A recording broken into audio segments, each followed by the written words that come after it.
Every sport has rules. These performances made them change. These moments didn't just decide winners, they changed the way the game is played.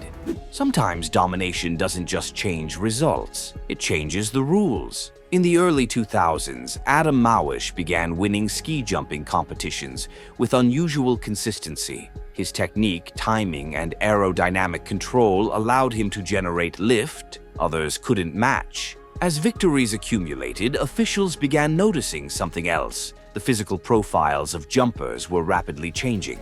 Athletes were becoming lighter and lighter, chasing aerodynamic advantage in the air. Concern grew that performance was beginning to reward extreme weight loss rather than athletic balance. To protect the sport and athlete health, the International Ski Federation introduced new regulations linking ski length to an athlete's body mass index. Jumpers below certain weight thresholds were forced to use shorter skis, reducing aerodynamic gain. The change reshaped the discipline. Equipment, training, and athlete preparation all adjusted to the new standards. His era pushed ski jumping to redefine how performance should be measured, not only by distance but by fairness and safety. High jump had a correct technique until one athlete ignored it. In the 1960s, high jump followed a predictable technique. Athletes cleared the bar facing downward, using the straddle or scissors methods that had defined the sport for decades. Dick Fosbury chose something no one expected. He approached the bar on a curved run, leaned back at takeoff, and cleared the height head first, with his back facing the bar. The technique looked awkward, even incorrect. Coaches doubted it. Judges questioned it. Competitors didn't understand it.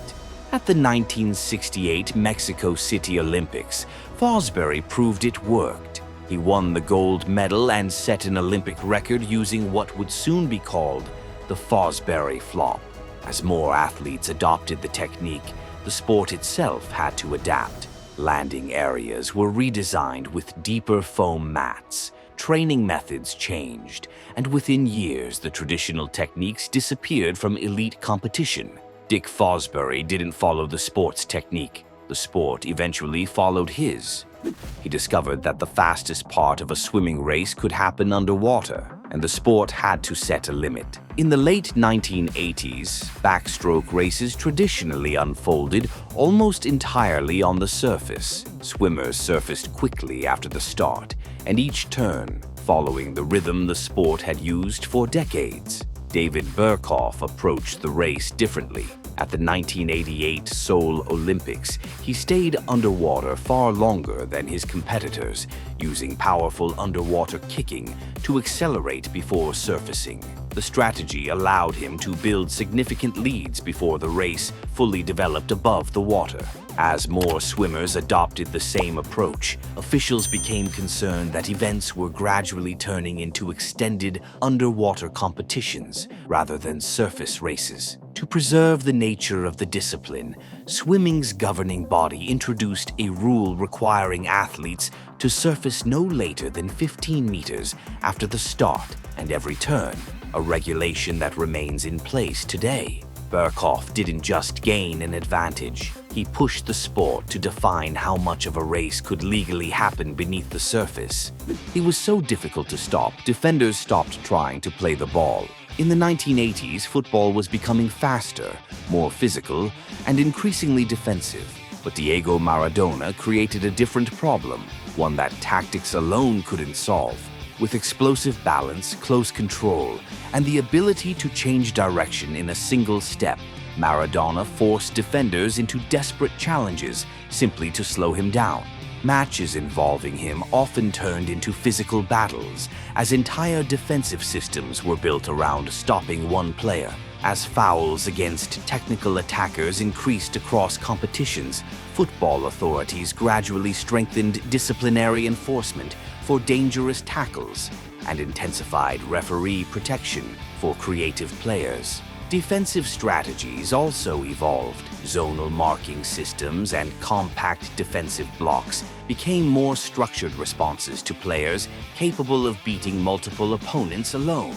Maradona didn't just defeat defenders. He forced the game to adapt, not by changing the rules overnight, but by making protection of skill a permanent priority in modern football. He didn't just change how baseball was played, he changed the rules that defined the game. In the early 1900s, baseball was dominated by pitching and small tactical plays. Home runs were rare, and games were built around bunts, steals, and precision. When Babe Ruth began hitting home runs at an unprecedented rate in the 1920s, the balance of the sport shifted dramatically. Offense surged, attendance grew, and baseball entered what became known as the live ball era. To stabilize the rapidly changing game, Major League Baseball introduced several regulatory adjustments. In 1920, the league required regular replacement of baseballs during games, ensuring cleaner, livelier balls that improved visibility and consistency. Rules governing ball maintenance and game equipment were tightened, standardizing how balls were prepared and used throughout competition. These changes helped formalize a new offensive era, one shaped by power hitting and fan demand for scoring. His impact helped push baseball to formalize equipment rules that defined the modern game. Rules define how a sport is played, but sometimes greatness is powerful enough to rewrite them. Which rule change surprised you the most? Subscribe for more stories about moments that reshaped sports history.